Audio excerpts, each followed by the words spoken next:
काशीपुर मौजार मंदिर जमी रेजिस्ट्रेशन केलेंकारी रे खंडगिरी सब रेजिस्ट्रार अर्चना गौड़ को भूमिका कौन थिला? उभय क्रेता और विक्रेता को फसाई देले कि मैडम? कारण मंदिर जमीर सत्व को पट्टारे सत्व जालियाती करी या घर बाड़ी दर्शाई विक्रेता शिवानी शंकर सिन्हा सबू कारसादी करदेले हेले फसीगले 7 क्रेता। केलेंकारी अवश्य पुलिस एक्शन नेला। शिवानी और पत्नी जयंती को गिरफ्त करिछि पुलिस। सब रजिस्ट्रार ऑफिसर किराणी उमेश दास सस्पेंड हेले ताले अर्चना गौड़ केमिति पार होइजिबे? शोकज नोटिस उत्तर देथिबा अर्चना को उत्तर रे आईजीआर संतुष्ट नथिबा जाना पड़िछि। अर्चना को ऊपर प्रोसीडिंग थय बोली कहा जाउछि। 645 डिसिमिल मंदिर जमी को कोटी कोटी टंका किनिथिबा अन्य 7 क्रेतांक टंका भी गला। तासह टेंशन भी किनिले। क्रेतांक भितर 4 जन चाकरिया अछंती, जने अवसरप्राप्त सरकारी कर्मचारी। से माने ग्रुप रे किनी केमिति ना नेले एबे कानमुंडा आउंसी घरे बसचंती। केतेबेले पुलिस सेमानकु तदंत परिसरभुक्त करदेव से चिंता भी घारिछि। कारण दलिल पंजीकरण रद्द हो जाइछि। विक्रेता जेल रे आउ क्रेता काहाकु कोन कहिबे किछि बुझी पारु नाहंती। सेमानकु ज्ञातसार होइनी बोली कहिले जदियो भी पुलिस ग्रहण करिवो कोन से एक्शन भी नबनी, किंतु क्रेतांकर टंका भी गला आउ ता संगकु टेंशन भी मुंडाइले। भविष्य में भुवनेश्वर जमी खंडे किणवार इच्छा भी मरीगला कहले भूल हेबनी।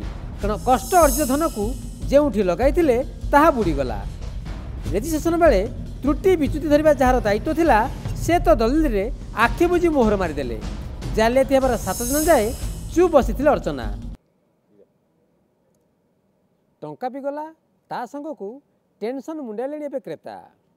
जमी रेजिस्ट्रेशन केलेंकारी फसीथिबा क्रेता एबे खंडगिरी सब रजिस्ट्रार अर्चना गौड़ फंदी केमिति हैरान होती ताहा जल जल कर देखा जाउछि। भुवनेश्वर जमी खंडे किणवार जो स्वप्न थिला ताहा बे क्रेतांकर भांगीगला कहले अत्युक्ति हेब नाही। कारण जमी पंजीकरण बेले जो त्रुटि विच्युति थिला ता धरिबार मुख्य काम थिला खंडगिरी सब रजिस्ट्रार अर्चना गौड़ंकर। हेले अर्चना आखि बुझी दलिल मोहर मारिदेले। आउ एबे रेजिस्ट्रेशन केलेंकारी रे छंदी होई एबे केमिति सेतु मुकुलिबे से बाट पाउनाहांती उभय क्रेता और विक्रेता। सेपटे यापरे कुजिमल मौजारे गोचर जमी किणाबिका केलेंकारी थिबा क्रेता और विक्रेतांकर पाली पड़ियो बोली चर्चा चलीछि। कुजिमल 120 डिसमिल जगह को घरबारी किसम देखि चंदकार 2 भाई प्रद्युम्न सामंतराय और विप्लव सामंतराय किणिदेले। विक्रेता देवेश दत्तंकर टंका जरूरी थिला।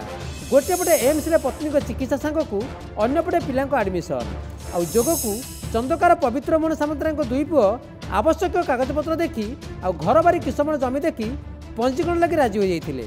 जुलाई 30 रे खंडगिरी सब रजिस्ट्रार ऑफिस रे जमी भी पंजीकरण हो गला। रेकर्ड रे जदि किछि भूल बाहरे अंततः सब रजिस्ट्रार ऑफिस रे जना पड़ियो बोली निश्चित थिले क्रेता। विक्रेता देवेश दत्त भी बेफिकर थिले। कारण जो जमी को से बिकुछंती ताहार किसम से घर बारी कर सारी ये के रहीगला जहाँ मात्र कईटा मुहूर्त धरी पारि था सब रजिस्ट्रार अर्चना गौड़। केवल भूले को वेबसाइट रे देखिदेबार थिला वास्तव में जमीर किसम कौन अच्छी। 378 नंबर प्लॉटर किसम तो एबे भी गोचर अच्छी। ताले केउ भितिरे मूल खाता नंबर 324 रे थिबा 378 प्लॉटर बाई प्लॉट घर बारी होईगला। এই প্লটর কিসম যদি গোচর লিজ দেবা আগর এখন জিলাপাল পাখে ডি রিজর্ভেসন হয়েছে কি না এর তদারক দায়িত্ব কাহার লা ঘর বাড়ি কেমিতি হয়েগলা এতক भी অনুধান করে পারলেনি अर्चना। ए मामलार तहसिल अफिसर भूमिका भी सन्देहजनक। किंतु एठी भी सबतक टेंशन मुंडाइबे जमीर क्रेता 2 भाई प्रद्युम्न और विप्लव। कारण विक्रेता तो बिक्री करदेले आउ रेजिस्ट्रेशन भूल बोली हृदबोध भी कर सब रजिस्ट्रार ऑफिस। ए पूरा प्रकरण में तहसिल ऑफिस ने सब रजिस्ट्रार ऑफिस जाए कहार संपृक्ति रही खोलताड़ जरूरी। रेजिस्ट्रेशन रद्द हेले जमी भी जीव। विक्रेता देवेश दत्तकठू जमी बाबद टंका ए 2 भाई पाइबे कि नहीं ताहा जना नहीं। एठी बड़ कथा है ना विक्रेता ना क्रेता केही तथ्य लुचाई नाहंती कि कौन से कारसादी उद्देश्यमूलक भाव करथिबार जना पड़ुनी। किंतु तहसिल नेट पटारे एबे भी जदि जमीर किसम गोचर ताले एहाकु केमिति तर्जमा कलेनी सब रजिस्ट्रार ऑफिस। भूल करूछंती ऑफिसर आ दंड भोगुछंती निरीह जनता। जमी रेजिस्ट्रेशन केलेंकारी रे फसीଥିବା क्रेतांकर टंका तो गला तास तुच्छारे टेंशन भी मुंडाइलेनी। एबे भुवनेश्वर घरे खंड किणवार जो स्वप्न थिला ताहा बे निमिषक मिलाइगला कहले अत्युक्ति हेब ना। खंडगिरी सब रजिस्ट्रार अर्चना गौड़ जमी दलिल पंजीकरण बेले जो गुरुदायित्व थिला ताकू सठिक भाव निर्वाह कर एबे उभय क्रेता और विक्रेता से छंदी हो पड़े। खोर्धा जिला समीक्षा सम्मेलन में राजस्व मंत्री अर्चना गौड़ को छिड़ा कर ट्यूशन कले सत हेले उत्तरदायित्वर पाठ पढ़ाइले हेले अर्चना गौड़ एथुरु किछि शिखिले कि ताहा ही विडंबना। दलिल दाखल बेले उपयुक्त चेकिंग करथिले अंततः आज उभय क्रेता और विक्रेता हरण घड़े पड़ न।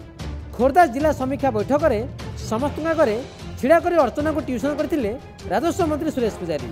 जमी रेजिस्ट्रेशन बेले ताकर दायित्व कौन थिला ताकू भी चेताई देथिले। हेले ऑफिसर को भूल लगी लोके केमिति अजाणत जमी पंजीकरण कर फसुंती एक लगी भी उत्तरदायित्व धार्य करने जरूरी हो पड़ी।